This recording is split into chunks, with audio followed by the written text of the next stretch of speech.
Shabbat Shalom on this high Sabbath. I'm coming to you on the first day of the Feast of Unleavened Bread. We celebrated Passover last night, and this is a fantastic comment because I know a lot of you weren't able to make the first day of Passover as your celebration due to last-minute stuff or whatever. So let's find out what Scripture says about the second Passover. We're going to be in Numbers chapter 9. And there were certain men who were unclean through touching a dead body, so that they could not keep the Passover on that day. And they came before Moses and Aaron on that day. And those men said, "We are unclean through touching a dead body. Why are we kept from bringing the Lord's offering at its appointed time among the people of Israel?"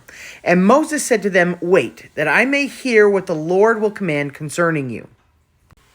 And the Lord spoke to Moses, saying, "Speak to the people of Israel, saying, if any one of you or your descendants is unclean through touching a dead body, or is on a long journey, he shall still keep the Passover of the Lord. In the second month, on the 14th day, at twilight, they shall keep it. They shall eat it with unleavened bread and bitter herbs. They shall leave none of it until the morning, nor break any of its bones. According to the statute for the Passover, they shall keep it. But if anyone who is clean and is not on a journey fails to keep the Passover, that person shall be cut off from his people, because he did not bring the Lord's offering at its appointed time. That man shall bear his sin." So obviously the Passover is very important to the Father, and why wouldn't it be? It is a complete foreshadow of everything that Christ was going to do and did for us on the cross.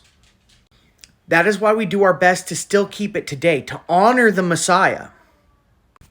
And the Father made provisions for people to keep a second Passover if they weren't able to keep the first one.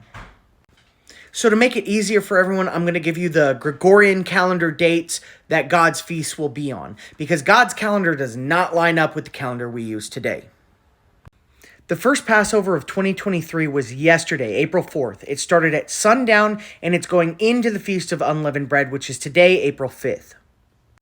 Exactly 30 days later, because God's calendar only has 30 days in each month. It doesn't have 28 or 29 or 31. It's 30 days in each month, and then there's 4 intercalary days. But I'm not going to go into that. If you're curious about the calendar, go to my Sabbath and Holidays playlist, and I have quite a few videos about how the calendar works.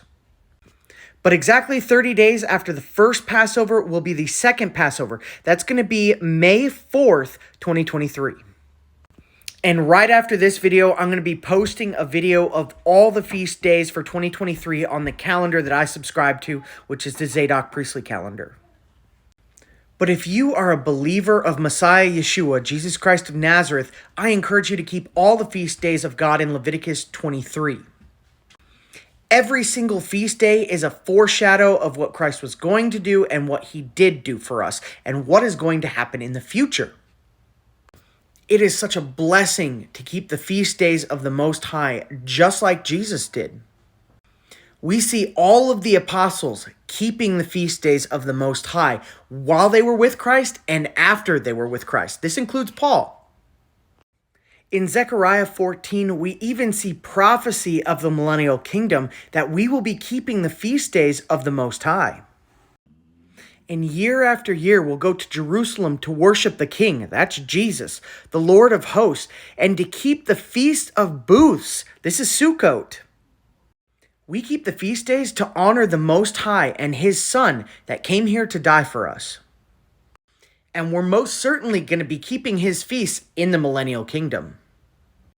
So you might as well get used to it now. And I encourage all of you, if you haven't, to begin keeping Passover this year. If you missed last night, keep the second Passover. And I love you guys. I'll see you on the next video where I go over the 2023 calendar feast dates.